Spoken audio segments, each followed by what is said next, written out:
Hello, welcome to any combo lords joining me here today.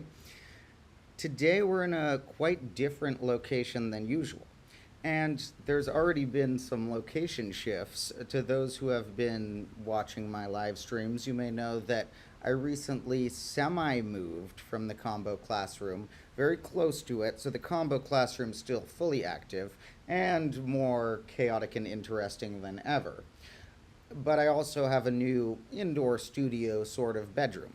However, we're now in a third location, which I know is a lot of random shifts in the same month, but happened to just line up that way. Sometimes things in life line up at certain times like that. And what lined up right now was that I had the opportunity to join a vacation to a tropical place and spend a little under a week on a nice island. And here I have encountered many very cool things. I suppose since people have asked already, someone asked Caribbean or Caribbean, and others may wonder exactly where I am at. It is on a Hawaiian island, the island Kauai, which is one of the more tropical of the islands. In fact, probably the most tropical of the islands. It is known as being the wettest place on Earth under some metrics. Although I know that they probably got the metrics wrong because it's probably the second wettest place after your mom. No, I'm kidding. Sorry. It actually is the place that gets the most rainfall in a certain sorts of metrics. And it is a quite tropical, interesting location that while I had the chance to jump on this trip, luckily another person on this trip is helping me film a bunch of interesting scenes for some upcoming combo class episodes, shorts, bonus videos, and so on. So throughout the rest of grade -2, which we're about 3/4 of the way through, there will be some interesting scenes in our combo class episodes, as well as some scattered shorts that, instead of taking place in either the combo classroom or my new little indoor studio, will be taking place during this 5-day, 6-day-ish trip where I have seen a lot of strange things. By strange, I just mean things that I didn't get to see usually. Strange in a good way. And let me tell you some examples of some of the things that I have encountered. Some of them, to begin with, I have props for. And and by props, I mean like the actual items I gathered as a filmmaker. Sometimes I think of actual items as calling it a prop because I plan on using it in an episode. But then I remember prop might imply a fake version of it, but these are actual versions of things. Except for if you ever see me destroy something that looks really expensive, then that was probably a dysfunctional version of it. But in any case, of course, if we're talking about props, I have to note that don't worry, folks. I brought enough clocks for the trip. Don't worry. We have enough stopped clocks to make sure that we're on time anywhere. And don't worry, folks. I brought enough whiteboards. Yes, I brought all of this stuff on the plane. And I did wonder for a moment when I passed through the airport security whether they would think that any of these were some weird type of bomb or something. But luckily, none of that occurred, and I passed through safely with my clocks and whiteboards. But what about the things that I've found here? What about some of the other sorts of... I was thinking of them as props because I'm going to be using them, but I'm also going to be eating them. The next two things I'm going to show you are some fruits. You see, Normally, I love when you can find some wild fruits that are growing in the wild that nobody else is going to claim or eat. Like, don't go into, your neighbor's yard and steal from their peach tree. But if you find some fruits growing somewhere that you don't think anyone else is going to eat or enjoy, oh, it's such a marvelous treat to be able to eat something you picked yourself. And in the place where I'm usually living in California, the things that you can find include blackberries, loquats, plums. Those are a few things that, if you're lucky, you could come across a tree. But it's too civilized to come across too many of those trees. The blackberries run pretty rampant, and you can get some good access to those in areas of nature. But you really need to know where to look if you're going to find a wild plum tree or the loquat trees that aren't on someone's personal property. However, here I have found a lot of fruit trees because a lot of this area is just rainforest. There's cities and such that even look surprisingly suburban. And then there's areas that look like these magnificent wild wilderness parts of nature. Like there was this canyon like area I filmed in front of today that looked like as cool as the Grand Canyon. And okay, I went to the Grand Canyon when I was really little, so maybe if I went there, I would have a clearer comparison. But I swear, this canyon was like as cool as the Grand Canyon. And there's also just all sorts of different trees and plants than I'm used to. Also, animals. We'll get to the animals before too long because we have met some interesting animals. However, let's mention a few of the fruits that I managed to find. Well, you see, first, I saw what looked like a fruit on the ground. Well, okay, first I'll go with the less surprising one, perhaps, which is some of you may know that in tropical places you get coconut trees. Coconuts don't look like what everyone expects them to because the ones that are, circular and brown and kind of hairy and kind of dry feeling, those must either have had the ends cut off or just be really old or processed or maybe a different variety or something. But when you see wild coconuts, they are not only a bit greener than you'd expect, but they're a bit longer and more football shaped than you'd expect. And you see, I saw some of those growing from trees, and those would be pretty hard to pick, to climb up a coconut tree to pick one. However, I did then, at one point, see a pile of coconuts on the ground that had fallen from one of those trees. And so, me and my friend Rishi, who is helping me film some things on this trip, got some coconuts. And I'm going to have to figure out how to open these. This might be a funny bonus video tomorrow. How can I figure out how to open these coconuts without the proper tools? There's also a third one inside, but I only have two hands. Now, these are going to be pretty cool because, coconuts, you get the juice on the inside, and then you get the white meat part, if I'm able to crack through it. I was also considering, like, oh, if I don't finish them, am I going to try and bring them back on the plane to, like, try and open back at Berkeley? But the thing is, not only are you not supposed to travel with foods across the board, or like fruits at least, because they don't want you to introduce any new pests or diseases to new areas, but you're also not supposed to travel with containers of liquid that contain more than a certain amount of liquid in them, like even like shampoo bottles or stuff. And coconuts have liquid in them, so I wonder if this would break two rules at once. Now, what about the other ones? Well, first, there's another one that I didn't get to eat yet. But behind me, there's all sorts of cool trees around here. And this one right here, let's see if we can get a view of what I noticed. It's kind of hard to see in the dark, but maybe if we get just the right angle and the right light. Okay, we're gonna have to see this one in the daytime. It's too dark up there. But what that was a banana tree. Unfortunately, those aren't ripe right now. There's a huge bundle of bananas. There's like 30 bananas growing up there, but they're green. They're not ready.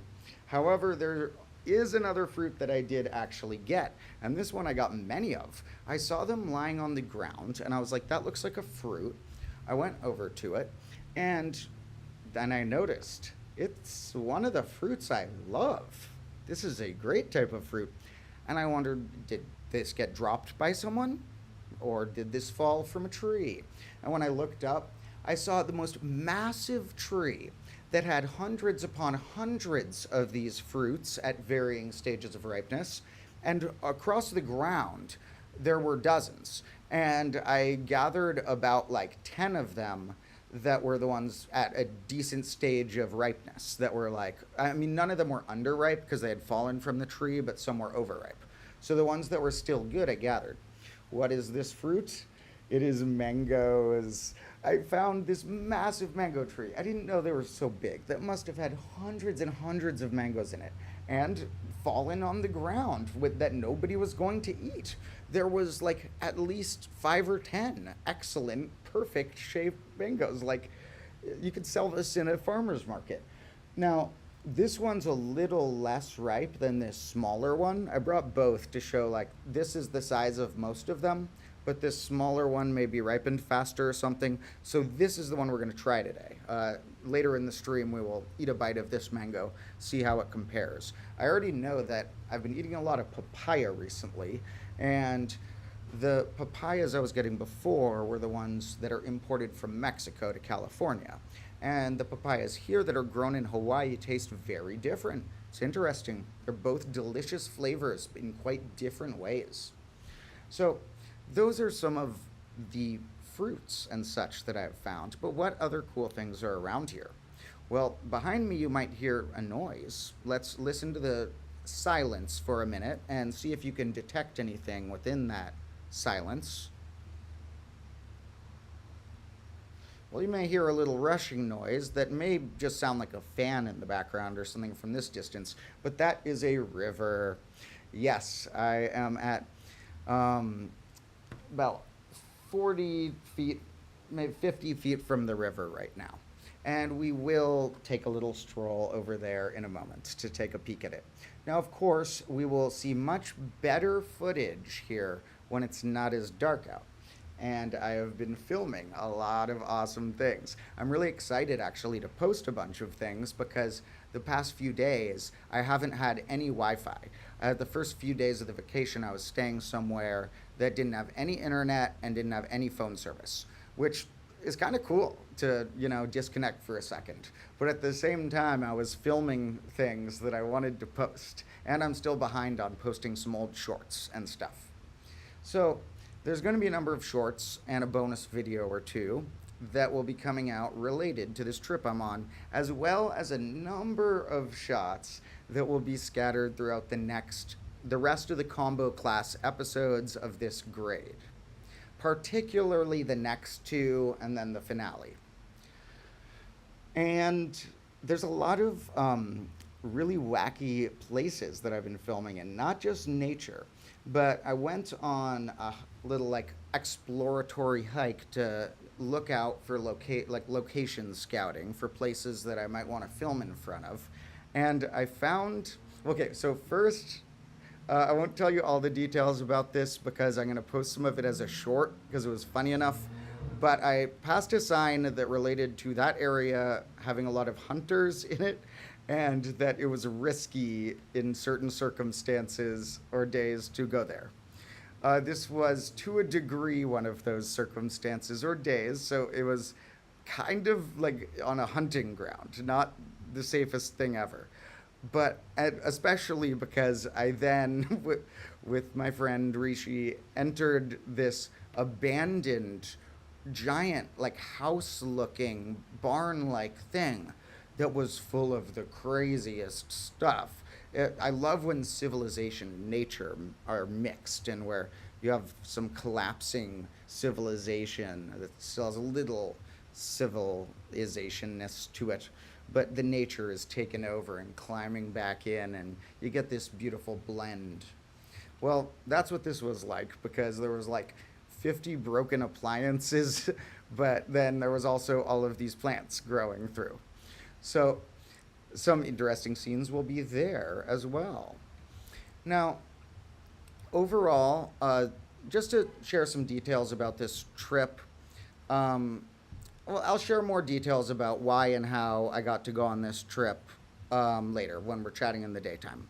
Um, but for now, I'll just note that it was a very awesome opportunity and that it's the first vacation I have been on in probably 5 years, somewhere around that.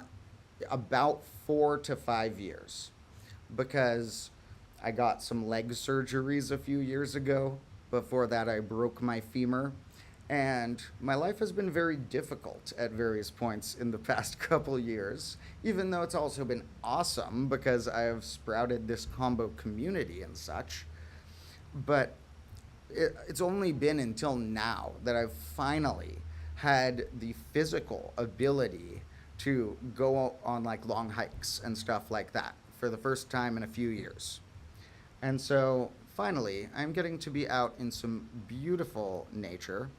And to check out some of that beautiful nature, we're going to check out the river in a moment. However, I will note first some interesting facts about animals, which are that two interesting types of animal I've encountered so far. The first is just pretty recently I've been seeing some lizards around here, and one of the lizards, when I was filming it, did this crazy thing with its throat. I'll show it on a video later. Um, Not in this stream, probably. I might even post it as a short or something. It's so crazy. But it like, there's this little lizard, and it made its throat go like all this giant red throat came out. Like it was trying to do, I don't know if it was scared of me and trying to intimidate me, or if it was like some mating call and it like was really into me or something. I don't know. The other type of animal that is really, really frequent on this island are chickens. There are chickens like you wouldn't believe. Chickens flying all over. And yes, chickens can fly. Chickens, they can't fly like across the sky for miles, but they can flap their way pretty good. And just crazy batches and varieties, different colors of chickens. I never thought a chicken would be colored like you know how cats and dogs nowadays have so many varieties and how they can be spotted or striped or colored. These chickens are like that. It's like they're every combination of colors and stuff, and they're wild. They got introduced to the island at some point and started going crazy, and now the island's like overrun with chickens. And I don't know how all of the local people here feel about it. I'm sure there are differing opinions, but personally, I think they're pretty cool. They're mildly annoying in the morning because, yes, the male ones, the roosters, do cock-a-doodle-doo, even though in America we call it cock-a-doodle-doo, what the sound they make, and that does not sound like the sound they make. Other cultures have better ways of describing the rooster's sound. But in any case, with all of these chickens, they're so friendly because I guess they're used to other people feeding them all the time that they'll come right up to you. So I've gotten all these shots of me surrounded by chickens and stuff, and they just do the funniest things. I wouldn't be surprised if a chicken walked by in a little bit. I wouldn't be surprised if one had already walked by and I missed it because I've gotten like used to them at this point. Now, we have some different comments on here. A lot of fun, interesting comments. Somebody asked if coconuts are drupes, and I'm not positive because I haven't studied all of the drupes yet, although that is a type of fruit, and I studied it briefly when I was making an episode about what makes a botanical berry precisely. Now, let's take a little field trip of sorts, not a very far one, luckily, but because I'm wearing socks, I'm not even wearing shoes, but whatever. Let's take a brief little field trip down to see a river. That'll be pretty nice. And while we pass, we can pass some different sorts of plants than we're used to. Like different things in our than our combo classroom usually provides. You know, we don't get that type of leaf. That's the banana tree's leaf. And what's this thing? Like, I don't even know what this is, this plant. But look at this. Let me turn the brightness as much as I can. Look at this bulb. Do you see this giant bulb here? What's that going to grow? A giant flower? I don't know. Well, if we go a bit further down here, passing by some cool red flowers as well. Okay, I should be careful walking down here in the dark without shoes on. If we go down here, we get to quite a nice stream. I don't know if you folks are going to be able to even see it very clearly, but I'll get close to it and see if we have a shot of seeing it. Let's see. Oh God, this is difficult. Okay. Now, let's see. We're not going to be able to see the rushing current part of it for sure. Okay, we can't see any of it. The water, I guess, is not very photogenic in the darkness, even if I have my computer on maximum brightness. Oh, I know what we'll do. Okay, do I have my phone? Shoot, no. I was thinking maybe I'll turn on a flashlight or something. That'll be unnecessary because within the next few days, I'll post some sorts of shorts, bonus videos, and or you'll, see this stuff in the next combo class episode that will show a lot of this stuff in the daytime when it is much more beautiful, displaying the chickens and river and so on. Now, let's head back, and I want to do a little taste test of that mango that I found on the ground. But, mangoes have skin. You don't need to do the 5-second rule with something that falls that you're going to peel the skin anyway.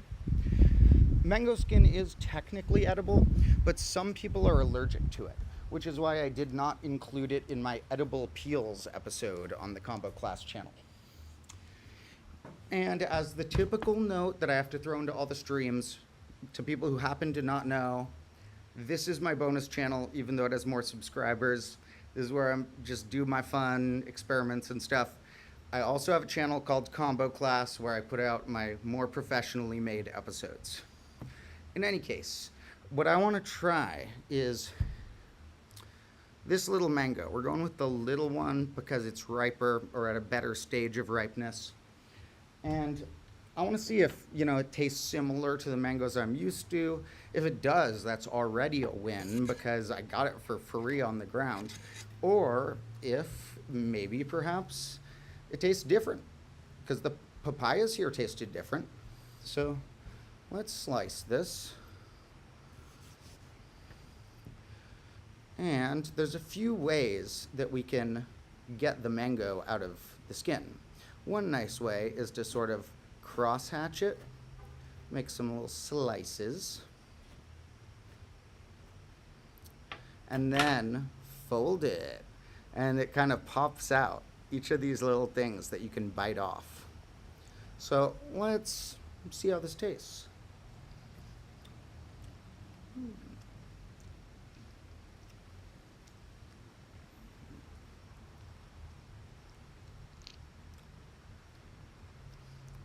It is mildly different than the normal mangoes I'm used to. And of course, when I say normal, I just mean like whatever happens in my life day to day. Things here, or when I visit other places, if I call them strange or weird or abnormal, those are not disses, those are compliments. Those are saying that, wow, this is something I haven't experienced before. But in general, it's relatively similar to the normal mangoes I've had, closer than the papaya difference, which I think is awesome because I got a ton of these for free on the ground.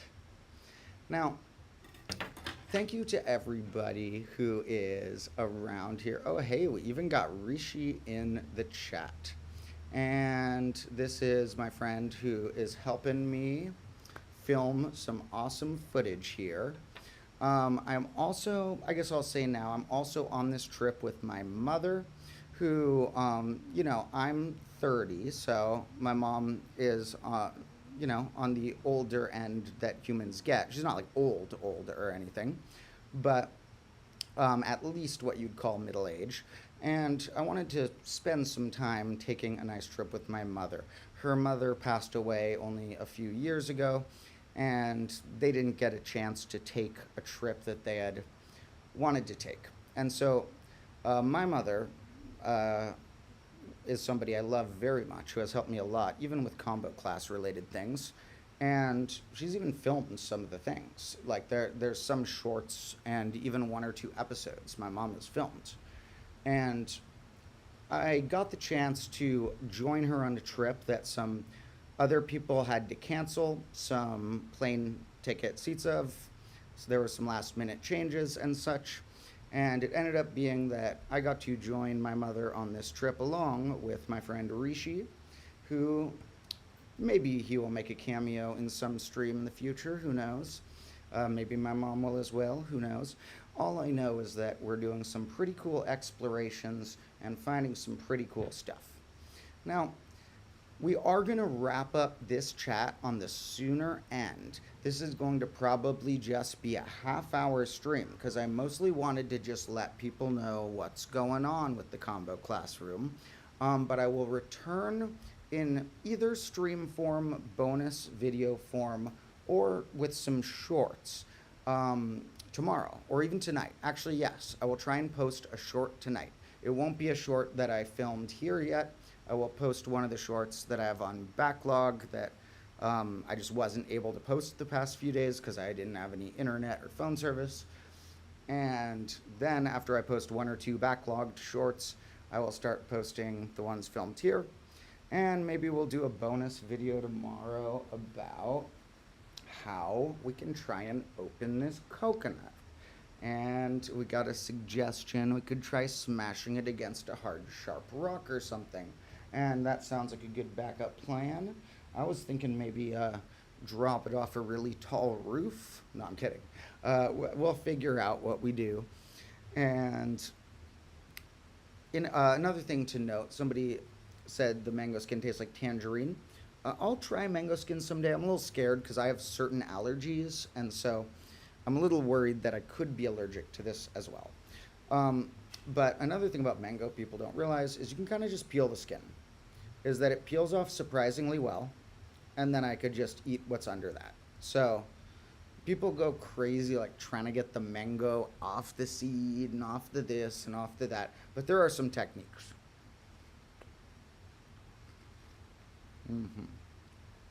Now, what is coming next? Apart from these shorts and bonus videos that I mentioned, the next main combo class episode is pretty important. It might end up being pretty long. I'm still maybe halfway done filming it only or so. It's going to take place partially in the combo classroom and partially here in tropical strange zones. And this episode is about what I am going to... it took me a while to think about if I was comfortable calling it this, but I might call it something like the most underrated concept in number theory. It took me a while to feel confident calling anything that. It's like, that's a grandiose thing. Number theory is one of my favorite branches of math, and to be the most underrated thing in it would be quite an accomplishment. Now, there are problems that maybe are like, in terms of their simplicity to coolness ratio, could surpass this, like the twin prime conjecture. But those are very commonly known. We can't call those underrated. This is a concept that I think most of my viewers, the ones who already know about the Collatz conjecture, Goldbach conjecture, twin primes, and etc., will not have heard of this. A few of you may have, but the majority of you won't have. But it's so simple that it's something that I stumbled into myself before I ever found that it had this name that a few people have researched. And so this episode will also have some personal stories of how I discovered a pattern myself and some philosophies of what it means to seek out hypotheses and how you feel about the results you get from them, as well as just having some really cool number patterns. So that episode will be very fun and important. Make sure that all of you have also checked out the last one on my channel called Combo Class. That one was about different sizes of infinity, involving things like Cantor's diagonalization argument and the Aleph numbers, ways to enumerate the fractions, and so on. So if you ever, were wondering, hey, does infinity come in just one size or more than one? Well, I got the episode just for you. Now, somebody says to go enjoy my vacation, and trust me, I enjoy doing my live streams. It is one of the things that makes me feel calmest and happiest. People often worry that, like, if I go through a period where I'm releasing a lot of stuff, which I haven't really been doing recently, but when I go through a period where I'm like really frantically releasing a lot of stuff, that is like gonna make me less happy or something. And while it's true you could burn yourself out on things, and I make sure not to burn myself out on my passions, what people don't understand is that when I'm not working on Combo Class or things like my novels and games and music that I develop, I am very anxious and often depressed and have mental conditions. And when I am working on Combo Class, those things all feel lighter and easier and better because it's something I really enjoy doing. And so, don't worry if I ever am live streaming while I'm on vacation or releasing a bunch of videos in some week. Assume that I am probably enjoying it and it is helping me with whatever issues are going on in my life. Somebody asked the number of the day, and I do like this new trait of having a number of the day. I'm not sure if you're the same person who asked in a previous stream about a number of the day when our number of the day was ambiguously 36, 37, or 38 based on analyzing roulette wheels. That we'll come back to that later because that might have been a stream where I said something way too personal and then privated it, which I almost never do, but I did that once a few weeks ago. Was like didn't make the stream a public video afterward. I kept it just as a one-time live stream because I maybe said some too much personal stuff in that for the time being. But number of the day is something that I enjoy and I like the idea of. Remember that we will sometimes have duplicate numbers of the day in the future, like we're not going to have the same number of the day probably 2 days in a row. You never know. But numbers, there's only so many numbers that are like smallish, that have so many cool properties we're going to want to talk about. So we don't want to have to end up being like, okay, I can't do any integer between 0 and 100 for the number of the day. We've already used them all. So we're going to let ourselves have overlaps in the future if needed. And what is today's number of the day? Today's number of the day, I suppose, will be 7, because I am lucky enough to be taking a marvelous little journey on one of the 7 Hawaiian islands. Now, ironic that 7 would be the number of the day, because I often say 7 is an overrated number, but 7 actually did come up again in one of the things that I filmed today. So since 7 also got a mention in one of the filming bits, we'll call that the number of the day. Now, thank you for everybody who is chatting and asking different questions. Somebody joined late and asked what island I am on, and I am on Kauai, which I have never been to and which is very beautiful. And I can't wait to show you folks some of the coolest parts I've seen in the daytime footage that I've filmed, or perhaps in another daytime live stream tomorrow if I end up being in the mood for that. In any case, I'll be back from this vacation in a few days, back to the typical mix of my combo classroom and my indoor studio. But for now, I think I will end the stream, enjoy a little bit of the rest of my night, and try and release one of my backlog shorts so I can catch up to the point of the new footage that I've been working on. I have filmed already a couple shorts here, one involving the chickens, one involving something different, and lots of fun stuff will be coming in combo class soon. Although the past few months, maybe, I have had a slower release schedule due to some personal things in my life that I will explain many of in the Grade Negative 2 finale, and hopefully all the rest of at some point. I would love to share all the details of my personal life with you folks, but the time must be right for the right things, so we will be sharing those things one at a time.